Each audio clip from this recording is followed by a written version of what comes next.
Buenas. Nessa sessão a gente vai começar a falar sobre market timing. Que bicho é esse?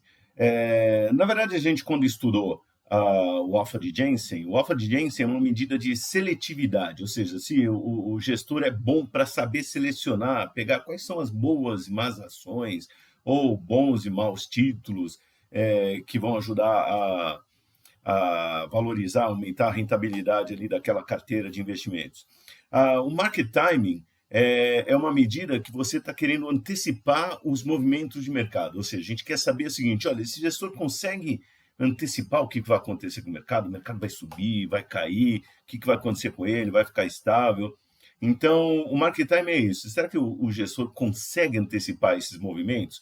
E se ele conseguir, ele vai, por exemplo, concentrar mais o dinheiro, a alocação do fundo em títulos de renda fixa ou de renda variável, ou, por exemplo, em câmbio, justamente para tentar o quê? Já que ele consegue, ele tem essa habilidade de antecipar o movimento, ele consegue amplificar os retornos, se está percebendo que vai ter uma elevação ali, ou minimizar os riscos, justamente se acha que vai ter uma queda naquele momento.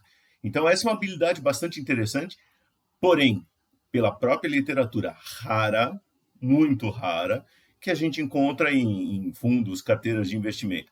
E é interessante medir e ver se aquele gestor tem essa habilidade ou não. E uma das medidas que surgiu justamente para medir essa habilidade market time, ou seja, a antecipação dos movimentos do mercado, é de Traynor e Mazui.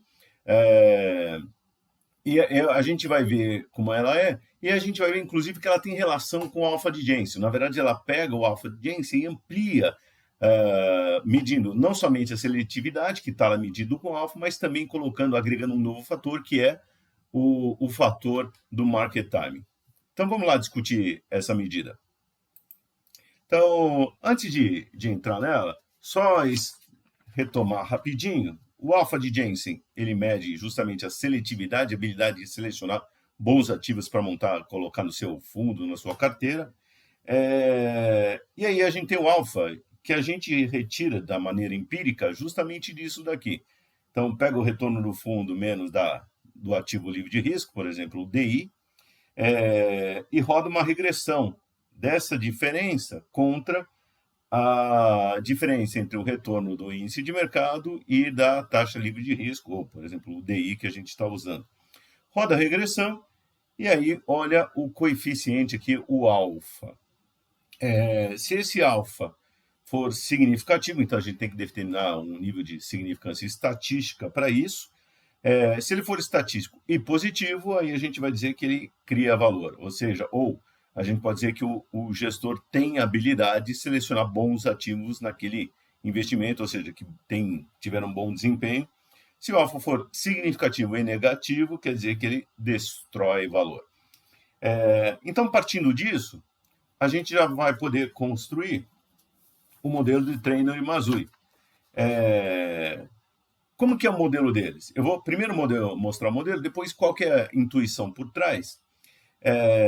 Então, o modelo deles parte como se fosse o modelo do alfa de Jensen. Então, eu tenho o retorno do fundo na data T. Então, isso aqui é retorno do fundo da carteira. Ele é um modelo empírico, então, retorno do fundo na data T. O fundo é esse I aqui, tá? Então, menos. Aí eu subtraio aqui o ativo livre de risco. Então, vou tirar aqui o nosso ativo livre de risco.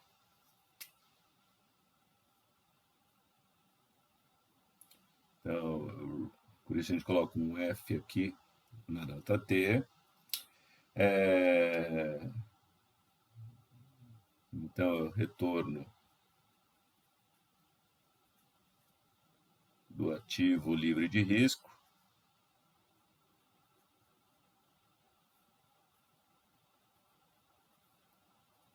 na data T. Então, feito isso, isso vai ser igual. E aí vai voltar aquele alfa. Então, vou colocar o nosso querido alfa aqui. Ele não vai ser igual aqui ao alfa de Jensen em valor, porque a gente está colocando, vai colocar mais um termo aqui na regressão. Mas vai ser parecido. Ele deve levar a mesma indicação aqui. E agora eu vou somar aqui mais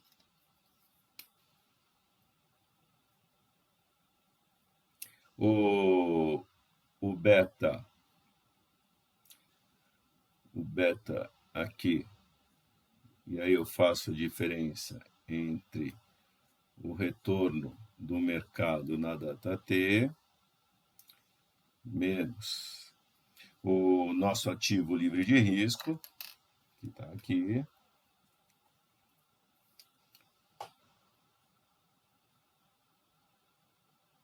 na data T, é o mesmo que a gente já tinha visto. Vou fechar aqui esse parênteses. O alfa e beta vão sair da regressão. Então, esse daqui, o RM, é o retorno do mercado. Mercado, lembre-se, é um índice de mercado. Então, se eu estou, por exemplo, olhando o fundo de ações, é, por exemplo, o índice Bovespa, que é o mais comumente usado na data T. Vou colocar aqui, por exemplo, só para registrar exemplo, por exemplo. Exemplo, por exemplo, é ótimo. Exemplo aqui, o CDI. Aqui, como exemplo, Ibovespa.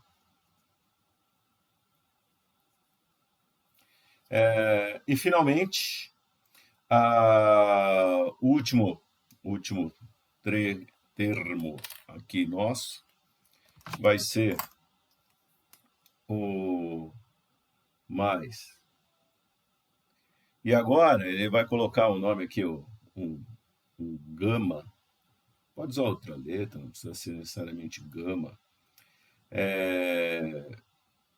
Vezes aqui o retorno do mercado na data T, que é o mesmo retorno que a gente já usou aqui no outro termo da regressão, menos o retorno do ativo livre de risco, que é o mesmo que a gente já usou na data T. E aí vem o detalhe, aí alguém pode pegar e falar, e se olhar e reclamar aqui, muito bem. Esse daqui é igual aqui, quando eu vou dar na regressão, isso aqui não vai fazer sentido, vai dar provavelmente até um erro na regressão, ele vai juntar essas duas coisas. O termo aqui é ao quadrado. Então, a gente vai pegar aqui, e essa é a sacada. É aqui ao quadrado. Esse gama aqui é que vai medir a habilidade do gestor em antecipar os movimentos de mercado, ou seja, a habilidade market time. Então, está aqui o fator que ele tem market time.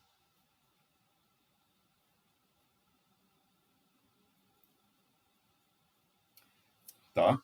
E para a gente afirmar que ele tem essa habilidade, este fator aqui, o gama tem que ser significativo. A gente vai definir o nível de significância que a gente tem. E maior do que 0. Então, se você tem habilidade market time, este fator gama aqui, este fator gama aqui, que sai desta regressão, que a gente já vai ver um exemplo no Excel, ele tem que ser significativo, então no nível que a gente vai determinar, e maior que 0. Se isso acontecer, ele tem a habilidade de market timing pela medida de Trainer e Mazur. Só para não ficarem bravos comigo, aqui na regressão tem o famoso termo de erro aqui, que eu vou colocar. Então, nosso modelo econométrico, modelo de regressão, não pode, para ser mais formal, tem que colocar aqui o termo de erro. Tá ok? Esse daqui é o nosso bom e velho alfa, que vai medir seletividade. E vale tudo que a gente já discutiu no vídeo sobre o alfa de Jensen. Então, se esse daqui for positivo e significativo, também para o nível que a gente vai definir, aí, beleza, temos, olha aí, ó, que legal. E o nível de significância é o mesmo para os dois, tá? A gente vai definir o nível de significância para o geral, não é que a gente vai escolher um nível de significância diferente para cada um. Então, se daqui for positivo e maior que zero, então aqui, ó, aqui também, para dizer que tem essa habilidade, o alfa tem que ser significativo e maior que zero, para dizer que ele tem essa habilidade e cria valor. Se for negativo, aí você destrói valor, que não é algo que você vai falar assim, com orgulho, eu destruo o valor. Então, aliás, é bom medir justamente para saber se está destruindo o valor e cair fora desse daí. Muito bom. Então, essa medida do treino no Mazui, retomando aqui, ó, é basicamente a equação aqui do alfa, só que agregando esse outro parâmetro aqui, que é do retorno do mercado menos da taxa livre de risco ao quadrado. Depois, no outro vídeo, a gente vai ver a medida de Henrichsen e Merton, que é uma outra forma de medir market time. Por que surgiu isso daqui? Por que esse termo ao quadrado? Qual foi a sacada do treino Rimazui? É o seguinte, eles pegaram e fizeram uma seguinte análise aqui, ó.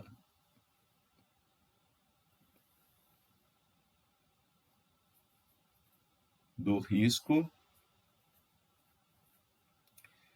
e retorno. Então, eles pegaram e fizeram uma análise de risco e retorno e perceberam o seguinte, olha,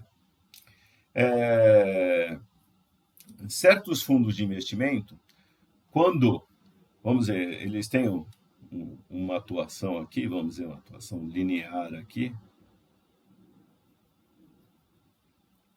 um comportamento linear, uma linha reta aí, só que acontece o seguinte, certos fundos, como eles conseguem antecipar a habilidade de, vamos dizer,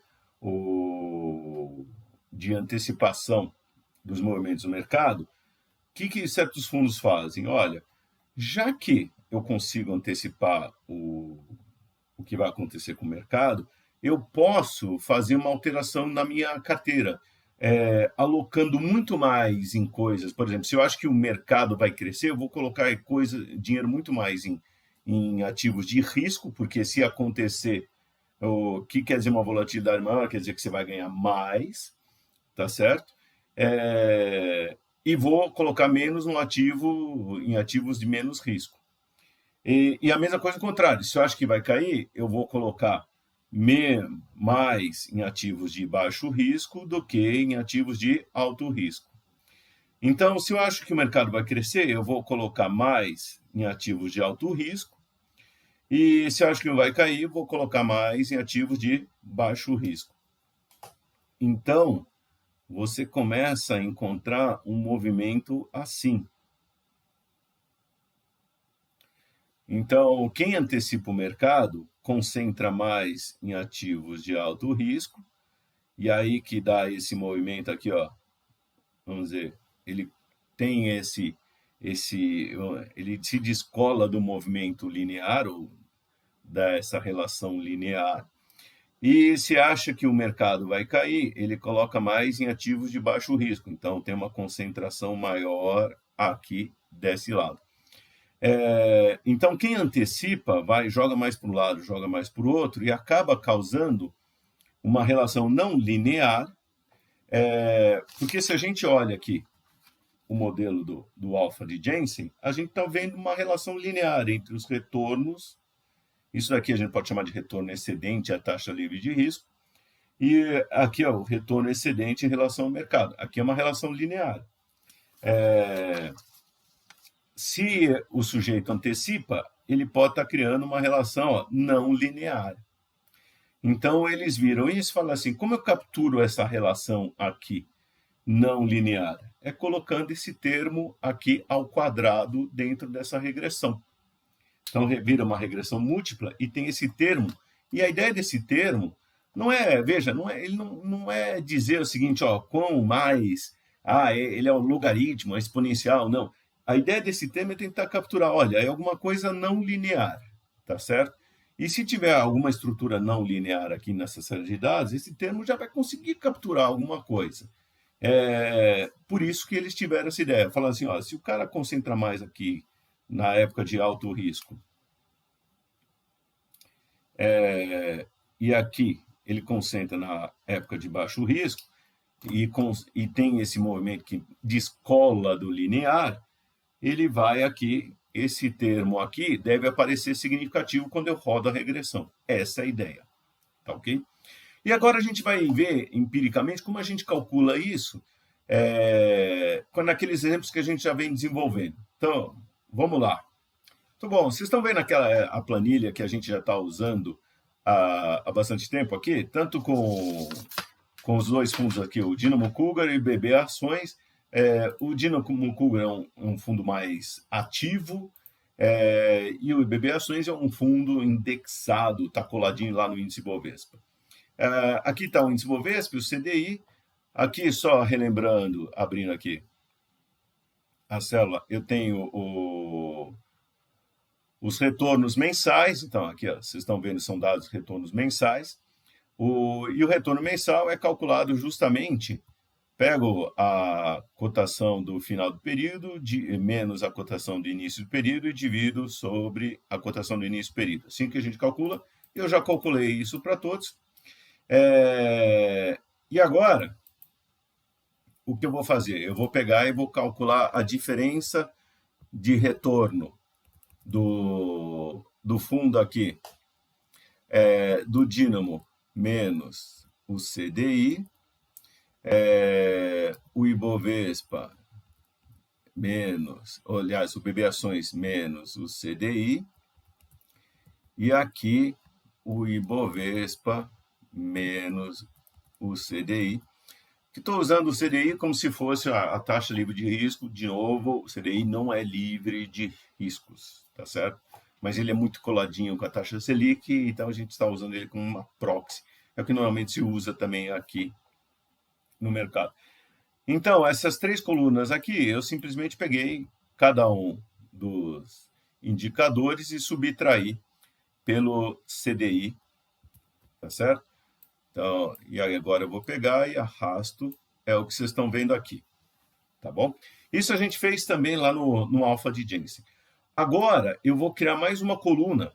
Então, eu vou copiar aqui. Essa coluna,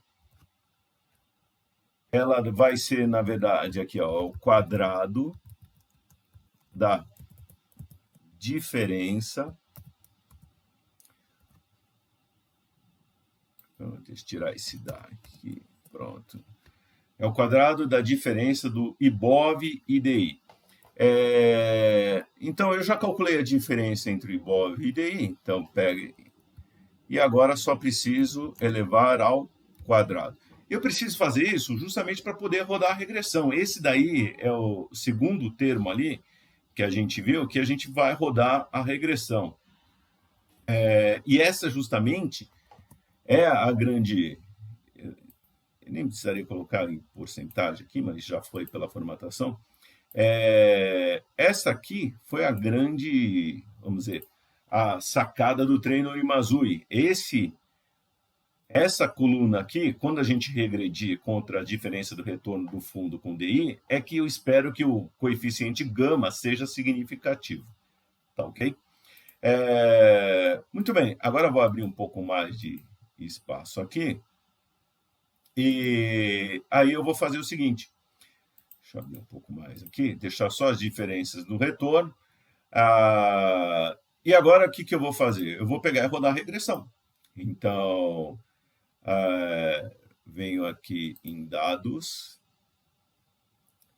A partir de dados aqui já tem aqui a análise de dados. Lembra que se não aparecer análise de dados para vocês, vocês têm que entrar lá no Excel em suplementos e adicionar o suplemento ali, análise de dados.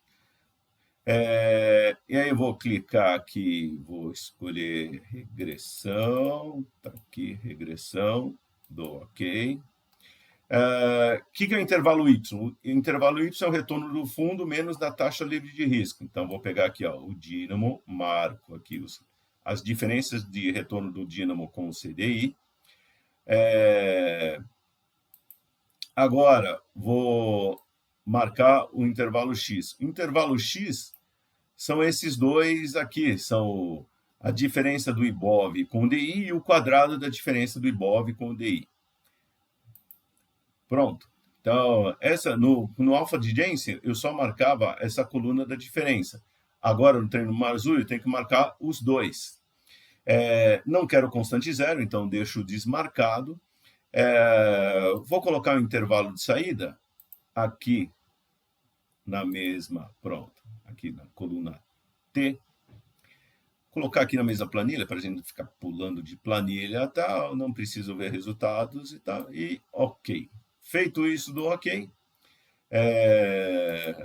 Como eu já tinha comentado também no modelo do alfa, a regressão do Excel é sempre muito questionada, principalmente regressão múltipla e tal, e tem vários aspectos onde você vai rodar a regressão, olhar os resíduos, fazer teste de elasticidade e assim por diante.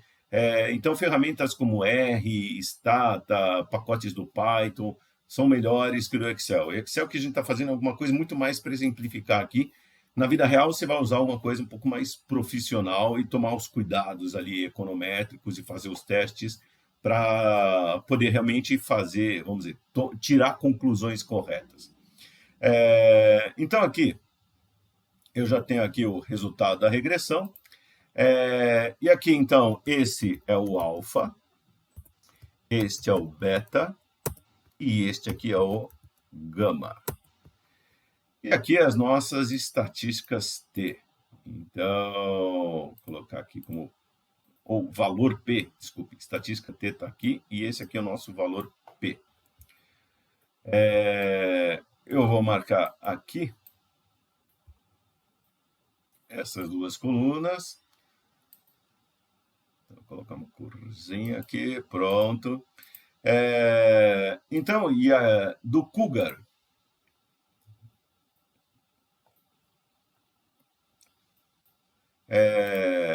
então, vou colocar aqui o nomezinho do Cougar, pronto.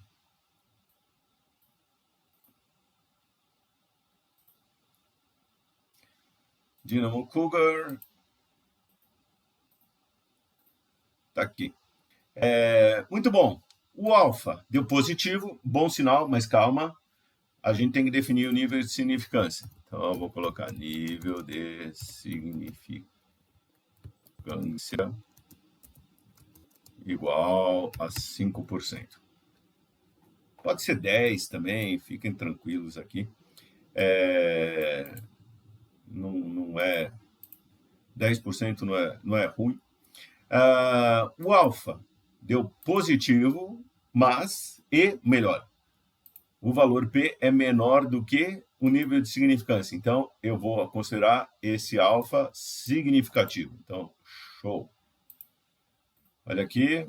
Então, eu vou pôr uma corzinha. Eu posso dizer que a gente está criando valor aqui. Tá certo? Que é o que a gente já tinha encontrado também quando a gente fez o teste lá do alfa de Jensen. Então, beleza. O Dynamo Cougar cria valor, tem um alfa positivo.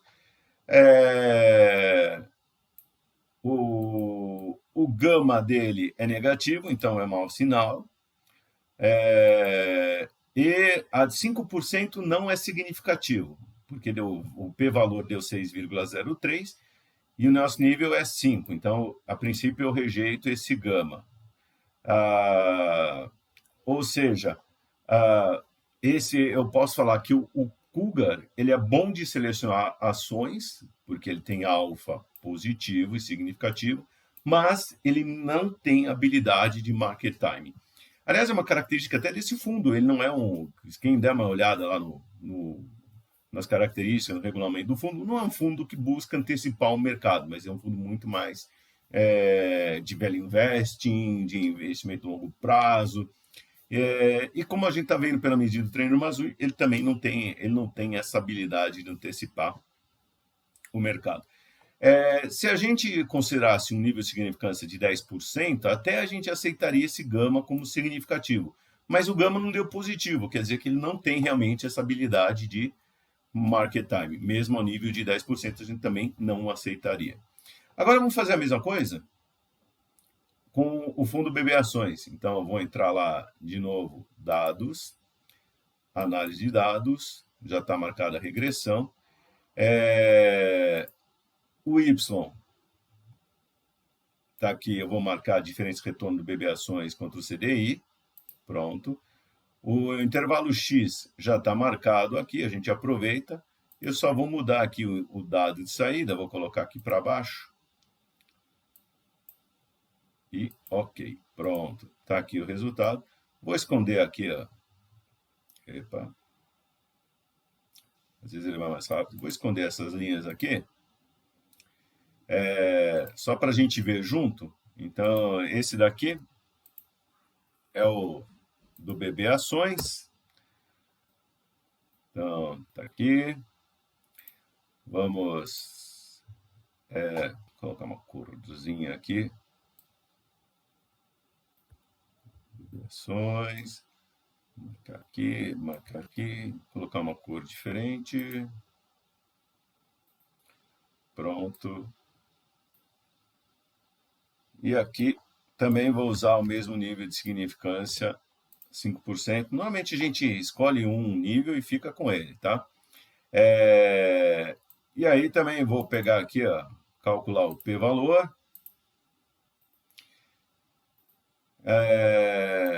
Só formatar. Então, também, aqui é alfa, o primeiro parâmetro é o alfa, pelo que a gente colocou, esse é o beta, esse é o gama. E aqui o que a gente vai ver é o seguinte, olha, primeiro o alfa aqui do BB,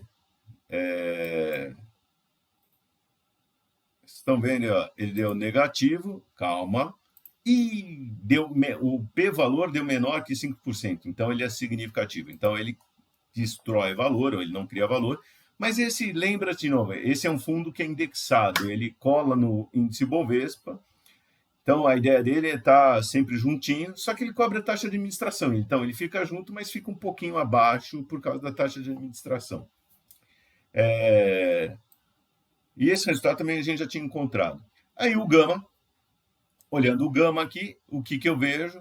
Ele deu positivo, opa, parece bom, mas olha o p-valor é muito maior que 5%, quer dizer que ele não é significativo.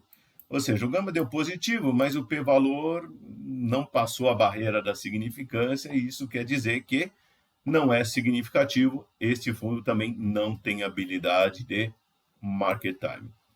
Então, tanto um como o outro, ou ambos, não têm habilidade de antecipar os movimentos do mercado. E vale aqui, ó, tanto este aqui, tanto o BB Ações quanto o Dynamo Cougar. E pessoal, é difícil encontrar quem tem essa habilidade por aí. Muito bom, pessoal. Essa é a medida do treino Mazui. Espero que tenha ficado clara a ideia dele. É bom, sempre interessante medir a habilidade de market time, porque você pode encontrar algum fundo, alguma que tem essa característica, que é interessante falar, puxa, se o sujeito cria valor e ele ainda consegue antecipar um pouco no mercado, é legal, mas é difícil. De vez em quando, até quando a gente estuda o histórico, tem alguns estudos na literatura mostram isso, o gestor consegue encontrar. Mas aí também vem aquelas coisas, é sorte ou habilidade?